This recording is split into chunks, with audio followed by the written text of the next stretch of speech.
Bos, rasanya hampir tiap hari ya kita berurusan sama benda satu ini. Yes, si kaos kaki. Tapi kaos kaki yang satu ini beda. Kenapa? Karena dia halal. Iya, kalau biasanya kita kenal konsep halal dari produk makanan dan minuman, sekarang makin banyak produk yang sudah pakai label halal. Misalnya kosmetik dan kaos kaki kita kali ini. Nah, kaos kaki yang dibuat dengan proses rajut ini diklaim sebagai satu-satunya kaos kaki halal pertama di Indonesia bahkan dunia. Wih, kenapa dia bisa halal ya? Terus, banyak nggak sih peminatnya? Kita tanya langsung aja sama ownernya, yuk! Halo bos, ingin tahu nggak cara mencari cuan di industri fashion halal? Ikuti saya.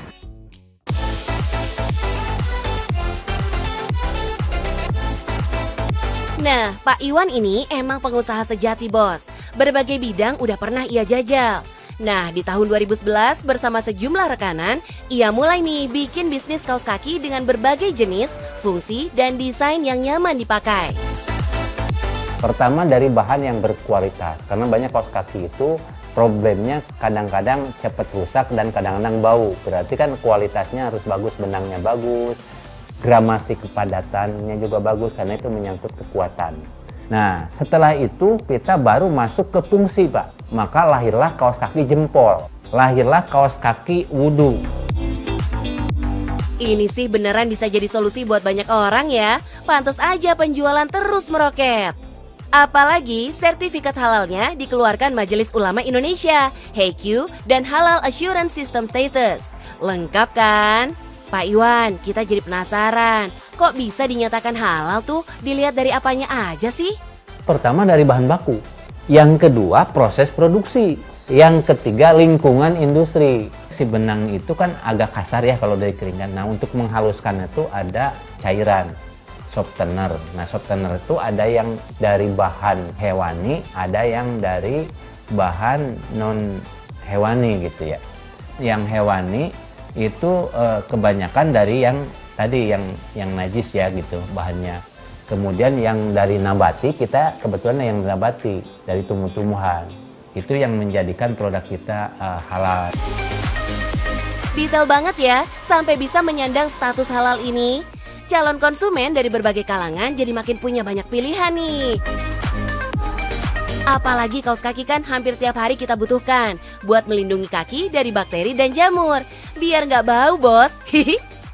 Produk halal itu tidak hanya emosional karena untuk muslim aja, tapi kami menekankan bahwa produk halal itu ya higienis. Awalnya sih cuma sekitar 500 pasang kaos kaki aja yang dibuat. Tapi sekarang udah bisa terjual sampai ribuan pieces tiap bulannya. Syaratnya yaitu tadi, kudu rajin dan kreatif inovasi, biar konsumen jadi pengen beli lagi dan lagi. Karena ada banyak nih kategorinya. Mulai dari internasional, basic, essential, sampai hybrid, yang varian desainnya banyak.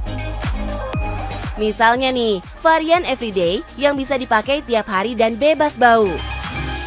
Terus ada kaos kaki jempol yang ada lapak khusus buat ibu jari dan bahannya bisa mengikuti bentuk telapak kaki. Enak banget, ringan dan nyaman. Nah, yang ini juga praktis banget. Si kaos kaki wudhu yang bisa dipakai wudhu tanpa perlu dicopot dulu. Nah, proses pembuatannya udah modern banget bos. Pabriknya di Sumedang, Jawa Barat. Puluhan mesin khusus merajut tanpa henti. Bahan benangnya ada 3 jenis, benang karet, spandek, dan nilon.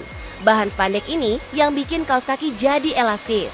Desainer tinggal bikin rancangan motifnya nih. Terus si mesin akan otomatis merajutnya sampai jadi kaos kaki. Sepasang begini cuma butuh waktu 4 menit bikinnya bos. Mantap ya! Dalam sehari, mesin-mesin ini bekerja dalam 3 shift. Masing-masing bikin 20 lusin. Kalau udah kelar dirajut, baru deh kaos kaki dijahit, di oven, dan kudu lolos quality control. Berapa nih omset bisnis kaos kaki halal ini per bulan? Spill dong Pak Iwan. Kalau omset kan tentu sebagai orang usaha naik turun ya. Jadi kalau kondisi lagi normal dulu ya sebelum ada pandemi ya, kita kurang lebih sekitar 5.000 lusinan lah, dengan range harga kurang lebih dari mulai 19 ribuan. Jadi ini memang bisnis recehan lah. Duh Pak Iwan, recehan dari Hong Kong, ini mah kakap kelasnya. Bayangin bos, kalau sebulan laku 5.000 lusin dengan harga 19 ribuan, yang ngumpul dong 1,1 miliar lebih. Cakep parah nih. Biar penjualan makin ngegas, promo dan pemasaran online digenjot abis. Kalau distributor kurang lebih 100 ya distributor, yang paling banyak kan agen. Jadi channeling delivery kita itu pertama ke distributoran, yang kedua ada toko ya, kemudian ada kemitraan. Kita juga ada di retail modern, kemudian kita juga ada di platform. Buat distribusi penjualannya, Pak Iwan menggandeng ratusan brand dan distributor dalam dan luar negeri. Asia Tenggara, Timur, sampai Australia, kepegang semua bos. Pengiriman produknya jelas menggandeng jasa ekspedisi terpercaya.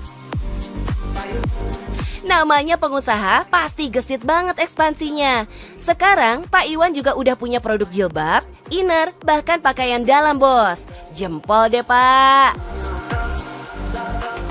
Pada intinya, kita sebagai pelaku usaha harus mempunyai 4 hal. Yang pertama, harus punya keinginan. Yang kedua, keberanian. Yang ketiga, keterampilan. Yang terakhir, kejujuran. Kalau 4 hal ini udah diikuti, pasti cuan bos.